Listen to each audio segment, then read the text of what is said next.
My name is Sonia, and at 29 years old. The heat kicked on just as the sun cracked over the trees outside, humming softly through the vents. I blinked into the pale morning light, filtering through the old blinds of my childhood room. The air faintly scented with cinnamon and pine for a moment. It felt like every other Christmas morning I'd spent here, quiet, warm, expectant. I reached for my phone out of habit. Not urgency. The boutique's Portland expansion was finally in motion. We'd signed the initial lease, vendors confirmed. My numbers had been solid, tight but strong. I hadn't opened my accounts in a few days. The holidays had a way of loosening my grip, just for a breath. The banking app took a second longer to load than usual rural Wi-Fi. I tapped in my passcode, let my thumb hover, then pressed down. The screen flickered once, then it settled. Balance. 0. Wow. I blinked, waited. Maybe it hadn't refreshed. I swiped down again. Still 0. I opened the business account. 0. The savings. 0. Even the emergency line I rarely touched showed nothing. My chest tightened. If you have ever felt betrayed by the people who should have been your biggest supporters, let me know where you are watching from. At first, I thought it was a glitch, a sync error, something stupid, but my hands were already shaking. I checked the transaction logs. Dozens of outgoing transfers scheduled in perfect sequence. No alerts, no warnings, all marked as verified from a known device.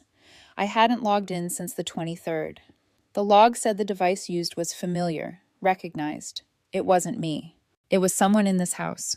I sat still. Below me, I could hear footsteps in the kitchen, the scrape of a chair, a drawer opening. The scent of fresh coffee drifted under the door. I pulled on a sweatshirt, slid into my slippers, and opened the door. The hallway was lit with soft garland lights. Holiday music trickled in from the living room. Everything looked the same, but the number in my head wouldn't leave. $250,000. Gone. The kitchen was warm, loud with the usual clatter of Christmas morning. My mother stood at the stove, humming along to some jazzy version of Let It Snow while stirring a pan of scrambled eggs. The scent of cinnamon rolls drifted from the oven.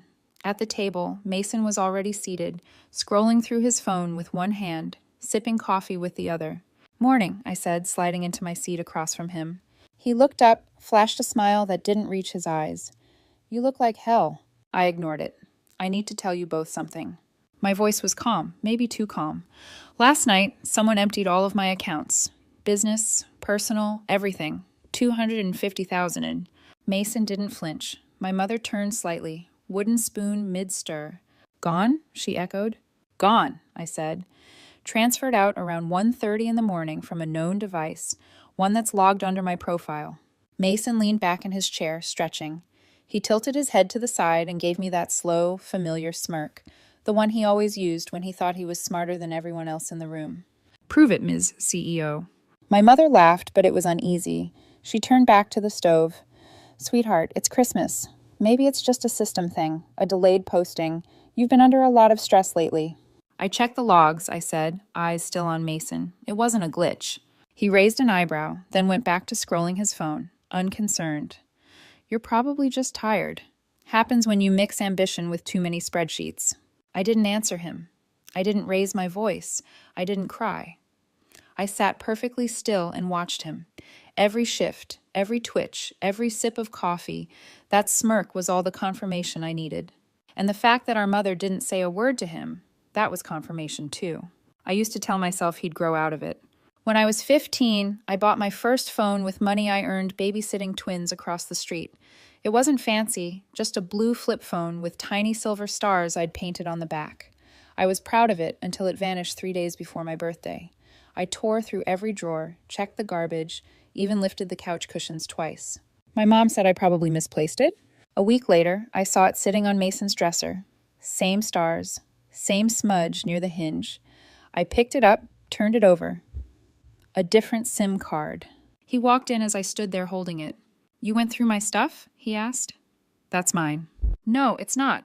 "You're confused." He didn't yell. He didn't get defensive. He just dismissed me like I was stupid. And when Mom found out, she told me I was probably just tired and overreacting. "Your brother wouldn't steal from you," she said. "You probably left it in his room." The next year, we did a science fair together. I built the entire project. design, research, poster board. He showed up the morning of and slapped his name across the front. When we won, he gave the speech. "We worked really hard," he said. Junior year, he convinced me to co-sign a phone contract for him just to build credit. I didn't even make it to the third billing cycle before the missed payments started. When the collection calls came, he said they were overreacting. "It's just a couple $100. Don't be dramatic." Every time I forgave. Every time I thought it was the last time. But it wasn't. It was always him pushing the line, taking what wasn't his, rewriting the story while I bit my tongue. He wasn't new to this. I was just late to admitting it. And now, sitting at my childhood kitchen table, watching him sip my mother's coffee from a holiday mug and scroll through his phone like nothing had happened, I knew this wasn't the first betrayal. It was just the most expensive one. And it wouldn't be the last unless I stopped pretending. I climbed the stairs slowly, holding my breath with each step like I was walking into a crime scene that hadn't been taped off yet. My room was still as I'd left it, throw blanket folded at the edge of the bed, charger plugged in, my laptop resting neatly on the desk like it hadn't been touched. But I knew better. I sat down, powering it on. The login screen blinked awake, waiting. I hadn't opened it since arriving 2 days ago. My work was supposed to wait until after the holidays. That had been the plan. Family first, a break, a chance to breathe. I tapped in my password and watched the desktop bloom into view. Everything looked untouched. No windows open, no recent files showing in the sidebar. I should have felt relief. Instead, I leaned forward and examined the machine more closely. The power cord was plugged into the right side port. I never used that one. It was loose, temperamental. I always chose the left. I reached around to unplug it and felt something cold and unfamiliar. My fingers wrapped around a small silver USB drive, barely visible, wedged into the back port. It had a clear cap and a faint smudge along the edge. Lipstick. Maybe coral pink. Not mine. I stared at it for a second too long, then slid it free and plugged it into my older laptop, the backup I always traveled with but rarely touched. The folders looked empty at first, but I knew where to look. I opened the drive's metadata. Created 1:34 a.m., December 25th. Modified 1:36 a.m. Device name, Talbot Core. My laptop network local. Private IP location. Inside this house. There it was, quiet, undeniable. I took screenshots of everything, saved a copy to my encrypted drive. Then I opened Signal and forwarded the images to Thing. Me. Need you to pull shadow data off this drive. Timestamp confirms access from my system while I was asleep. Fane. Got it. Don't touch anything else. Back it all up. I'll scrape what I can. I stared at the screen for a long time after the message came through. The room felt quieter than it had earlier. Not peaceful, just still, like the kind of quiet that comes after something breaks, not before. I backed up everything, then sat back in the chair, numb. It wasn't just the money. It was how confident he'd been that no one would notice, that no one would stop him, that I wouldn't. By the time I came back downstairs, the living room had been transformed into the usual post-Christmas chaos. Gift wrap scattered like fallen leaves, empty coffee cups on every flat surface, carols drifting lazily from the speaker in the corner. My cousins were laughing over matching pajamas. My aunt was taking blurry photos no one would ever print. And in the middle of it all sat my mother, smiling like she'd already forgotten everything I'd said. Mason stepped forward with a small box in his hand. Velvet blue with a silver ribbon. "For you," he said, voice light, practiced. "Wanted to get you something timeless." She took it with a delighted gasp, the kind only mothers can do when their favorite child is performing generosity in front of an audience. She opened the lid slowly. Inside, nestled in satin, was a delicate sapphire teardrop necklace. I stopped breathing for half a second. It was the same one. The same design I'd bookmarked 3 weeks ago after signing the lease for the Portland expansion. I'd saved it in a folder labeled After Launch. Gift for Mom. I hadn't bought it yet. Wanted to wait until the contract was finalized. Wanted to attach it to something meaningful. A moment earned. Now it sparkled in her palm as she lifted it, tears already blooming in the corners of her eyes. "Mason, it's beautiful. You didn't have to." He shrugged, flashing his modest hero smile. "You deserve nice things." She reached forward, wrapped her arms around him, and kissed his cheek. "You're such a good son." I stood completely still, watching the whole thing, like someone observing their own memory, get rewritten in real time. I didn't need to ask where he got the idea or the money. I knew. Of all the things he could have bought, he chose that necklace, that design, that moment. It wasn't enough to take the money. He wanted to take the intention, to hand over something I dreamed of giving and claim it as his own. My hands stayed at my sides. My expression didn't change, but inside, something quiet and sharp twisted a little deeper. This was what he always did. He didn't just erase lines. He signed his name over them, recast the scene, changed the script, gave himself the final line while I faded into the background. And everyone around him let it happen. My mother held the necklace against her collarbone, beaming, asking someone to help clasp it. I turned away before I was asked to. Back upstairs, I shut the door, sat on the bed, and opened my laptop again. The screenshots were still there. The timestamps, the logs, the drive metadata. So was the weight in my chest, but it was changing. No longer just shock. Now it felt like evidence. The email came in just after lunch. A subject line I didn't think twice about. Updated lease agreement. Final draft attached. It was from my real estate attorney in Portland. Routine. We'd been ironing out the final clauses for weeks. I assumed it was a confirmation, a small piece of good news in a day that had given me nothing but silence and smirks. I clicked it open. Everything looked right at first. Same address, same terms, same square footage. I scanned through quickly, half out of habit, until I got to the signature page. Owner Taj Operator, M. Talbot Holdings, LLC. Signed, Mason Talbot. Date, December 24th. I blinked, then blinked again. It wasn't a typo. His name was there, typed cleanly where mine should have been. A fabricated LLC I'd never heard of before, using our last name, but not my credentials. I opened the edit history. His email was listed as the last modifier. I didn't need a second opinion. He hadn't just touched my money. He'd gone further, reaching into the next chapter of my life, the one I'd worked for, the one I hadn't even lived yet, and he'd started rewriting it in his name. I stared at the screen, not moving for a minute. I couldn't feel my hands. Then I opened the folder on my desktop and created a new one. Case initiated. Into it, I dropped the PDF, then the metadata screenshots, then the photos of the USB, the lipstick smudge, the login times. I copied the signal thread with Thing and saved the camera footage timestamp logs I'd already begun requesting from my backup drive. I labeled everything, cross-referenced, built a timeline. It felt like a ritual, like preparing for something sacred or terrible. I didn't cry. I didn't shake. I didn't even curse his name. I just worked. Because this wasn't about a lease anymore. It was about proof, pattern, intent. He wanted the storefront, the name, the credit, the power. And I knew then, with a certainty I hadn't let myself believe before, that he wouldn't stop until everything I built had his name etched over mine. I closed the file, sat back, and stared at my reflection in the dark laptop screen. The next time he looked at me, I wouldn't be the quiet one. I'd almost forgotten I packed it.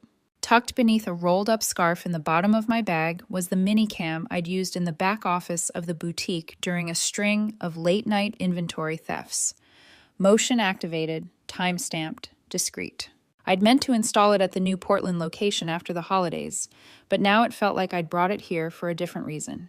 I plugged it into my backup laptop and waited. The files loaded slowly.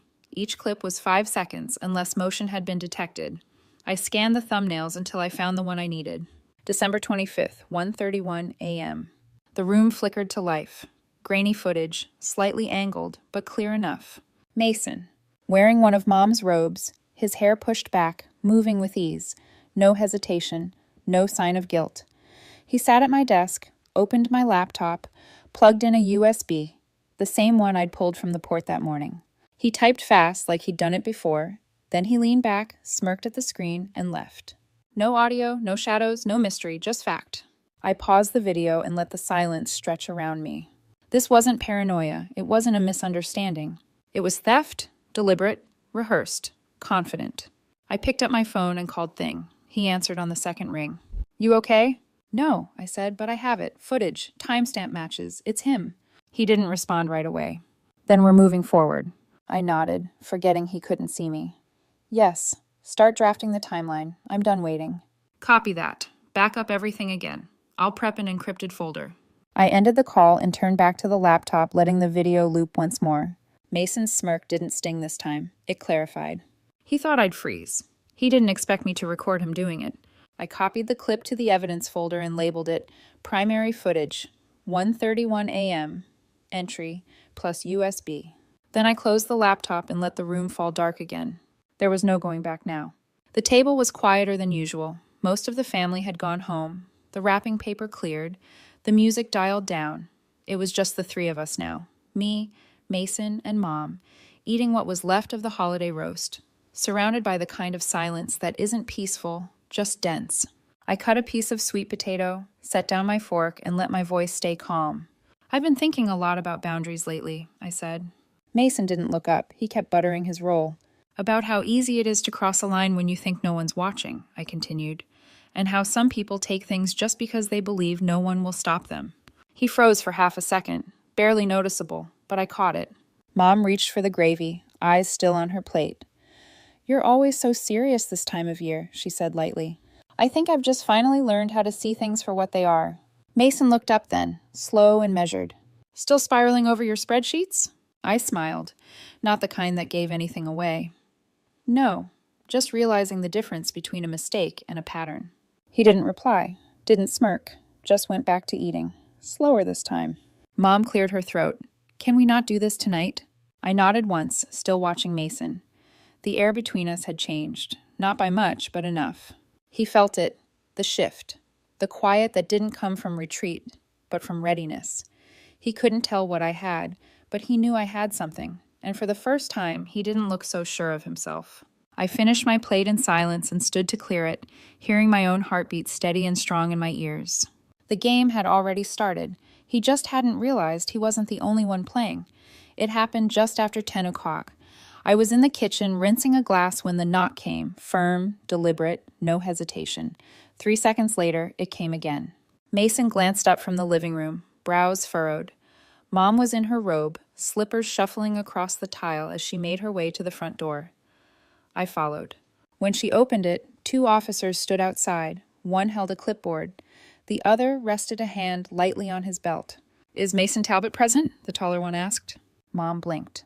I'm sorry, we have a warrant. Financial fraud. Wire transfer abuse. We need to speak with him immediately. Mason stepped into the foyer, his usual grin halfway formed before it faltered. What's this about? He asked, voice still casual but thinner now. I stepped forward and handed over the folder. Documents, screenshots, timestamps, footage. Everything labeled, cataloged, ready. He used my device, I said. He forged my lease, accessed my accounts. The details are inside. Mason stared at me, color draining fast. You're serious? The officer took the folder without a word, flipping through the first few pages. Then he turned to Mason. We'll need you to come with us now. Mom's mouth opened, then closed again. Her eyes shifted between us, like she'd stumbled into a scene she couldn't rewrite. Mason, she said, voice cracking, tell them this is a mistake. He didn't answer. He didn't look at her. Just let them guide him out the door and down the steps in silence. She turned to me, eyes glassy, jaw tight, but there was no apology in her face, only betrayal, as if I was the one who'd broken something. I didn't speak. I didn't explain. I just watched the door close behind him. The morning we opened, the sun cut clean through the front windows, lighting every corner of the space I had imagined for years. Reclaimed wood shelves lined the walls. The checkout counter sat beneath a hand-painted sign that read, Third Thread. It was quiet. No ribbon cutting, no press. Just me unlocking the door and turning the sign to open. I didn't invite anyone from home. I didn't need them there. The quote hung behind the counter in a small glass frame, my father's handwriting, faded but sure. You don't have to scream to be powerful. It reminded me of the grocery lists he used to leave. The birthday notes tucked into coat pockets. The kind of voice that didn't shout but stayed. I hadn't heard from Mason since the arrest. No calls, no messages. His lawyer reached out once. I forwarded everything to Thing. The case moved forward without me needing to show up again. Mom sent one text the week after he was taken. You went too far. I didn't answer.